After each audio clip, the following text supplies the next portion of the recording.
حضور صلی اللہ علیہ وسلم جس زمانے میں بھیجے گئے تھے وہ جہالت کا زمانہ تھا، علم سے کوئی تعلق نہیں، جاہلیت پوری۔ حضور صلی اللہ علیہ وسلم نے اس میں دعوت چلائی اپنی، اللہ کے ایک ہونے کی، اپنے رسول ہونے کی، اور اعمال کی رہبری آسمان سے آئی، نمازیں آئی وغیرہ۔ اور حضور صلی اللہ علیہ وسلم نے اپنی دعوت کو اخلاق کے ساتھ دیا ہے، ایسے نہیں دیا ہے۔ ہاں، دعوت کے اخلاق، عرب جو لوگ تھے کچھ اخلاق تو ان کے اندر اپنی طبعی طور پر تھے، سخاوت تھی، شجاعت یعنی بہادری تھی، وعدے کا پورا کرنا تھا، اور قول قرار کی پابندی تھی۔ یہ ان کے اندر قدرتی صفتیں تھیں کہ قول دے دیا کبھی بس جب مر جائے وہ اپنی بات سے نہیں ہٹتا تھا۔ قول قرار کی پابندی، وعدے کی پابندی، یہ ان میں قدرتی سخاوت، بہادری، یہ صفتیں قدرتی ان میں تھی۔ رسول صلی اللہ علیہ وسلم آئے تو آپ نے فرمایا کہ میں اس لیے بھیجا گیا ہوں تاکہ جو صفت اخلاق کی تمہارے اندر ہے میں اسے مکمل کروں۔ بعثت لأتمم مکارم الاخلاق، کہ عمدہ سے عمدہ اخلاق کی تکمیل میں کروں، کہ تمہارے اندر کچھ تو ہے اب اور آگے میں دوں گا۔ تو حضور صلی اللہ علیہ وسلم نے اپنی دعوت میں ایمان کو، اعمال کو اور اخلاق کو استعمال کیا ہے، اور یہی تین بنیادیں ہیں۔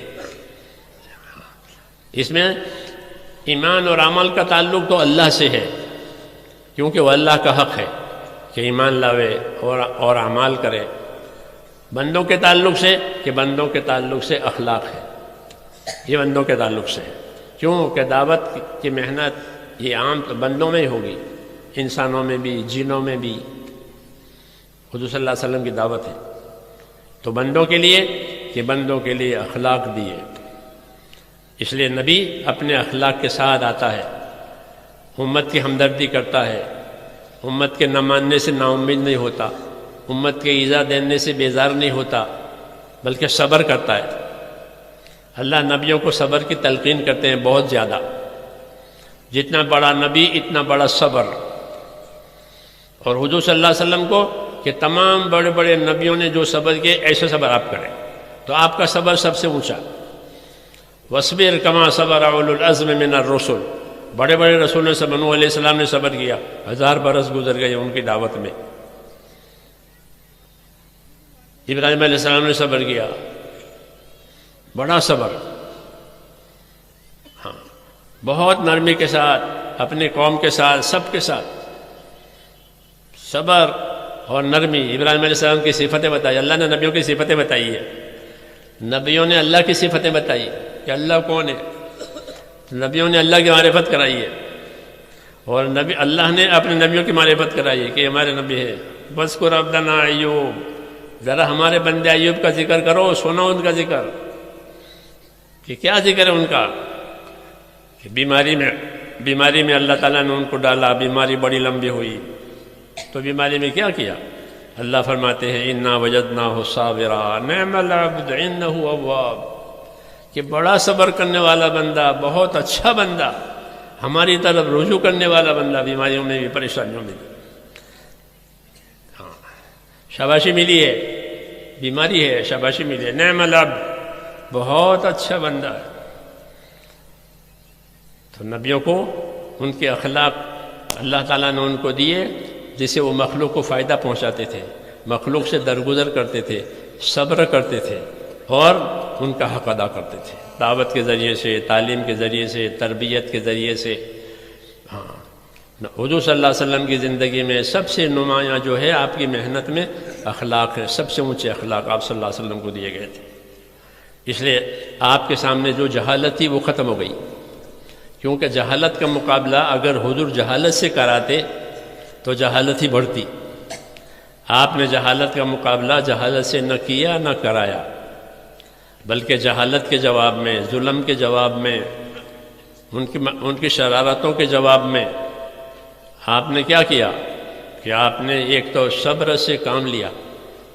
عائشہ ام المومنین فرماتی تھی کہ رسول اللہ صلی اللہ علیہ وسلم نے اپنی زندگی میں اپنی ذات کے لیے کبھی کسی سے بدلہ نہیں لیا، بڑی بڑی ایذائیں آپ کو پہنچائی گئی، بڑے بڑے داؤ اور بڑے بڑے مکر آپ کے ساتھ کھیلے گئے. ہاں، قتل کرنے کا منصوبہ، دیش سے اور وطن سے باہر نکال دینے کا منصوبہ، اور آپ کو بند کرنے کا منصوبہ بنا. یہ بڑے بڑے 3 منصوبے ہوتے ہیں. ہاں، طاقتیں جو ہوتی ہیں وہ یہ 3 عمل کرتی ہے. ہر طاقت اپنے مخالفوں کے ساتھ کہ انہیں بند کرو، انہیں قتل کرو، انہیں دیش سے باہر کرو. یہ 3 آپ کے ساتھ. آپ کو زہر دیا گیا، اور وہ سخت زہر تھا. وہ ساری عمر اس زہر کا اثر رہا. اگرچہ موت نہیں آئی لیکن ساری عمر اس زہر کا اثر رہا. جب موسم بدلتا تھا تو تکلیف ہوتی تھی. ام المومنین ام سلمہ کہتے ہیں یا رسول اللہ جب موسم بدلتے ہیں تو آپ کو یہ تکلیف ہوتی ہے کہ ہاں خدا کی طرف سے ہے، یہ خدا کی طرف سے ہے. زہر دیا گیا، جادو کیا گیا. کہتے ہیں کہ شدید قسم کا جادو آپ کے اوپر کرایا گیا تھا، بڑی رقم دے کر.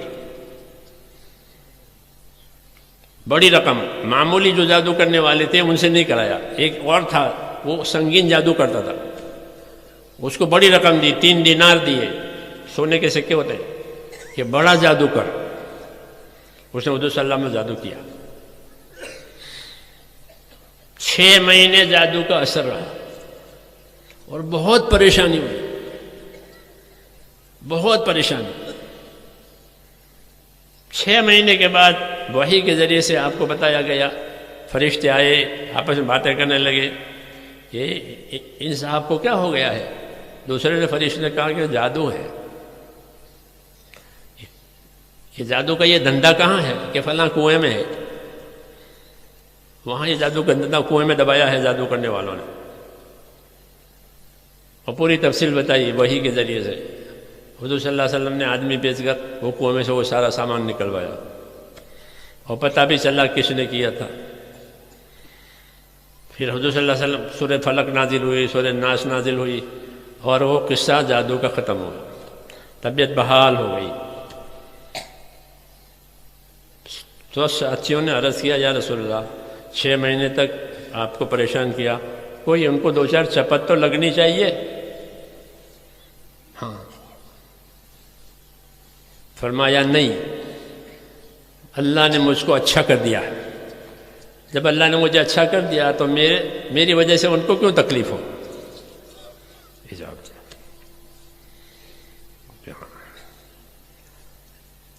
سب سے اونچے اخلاق آپ صلی اللہ علیہ وسلم کو دیے گئے تھے، اور ایسے ہی موقع پر اخلاق کا ظہور ہوتا ہے. مخالفتیں ہوتی ہیں، دشمنیاں ہوتی ہیں، ایذائیں ہوتی ہیں، چپ کے نقصان پہنچائے جاتے ہیں. ہاں، چپ کے نقصان پہنچانے کی تدبیریں ہوتی تھی، اور وہ آپ کو معلوم بھی ہو جاتا تھا. لیکن آپ صلی اللہ علیہ وسلم اپنے کریمانہ اخلاق کی وجہ سے ان کے ساتھ وہ برتاؤ نہیں کرتے تھے جو انہوں نے کیا ہے.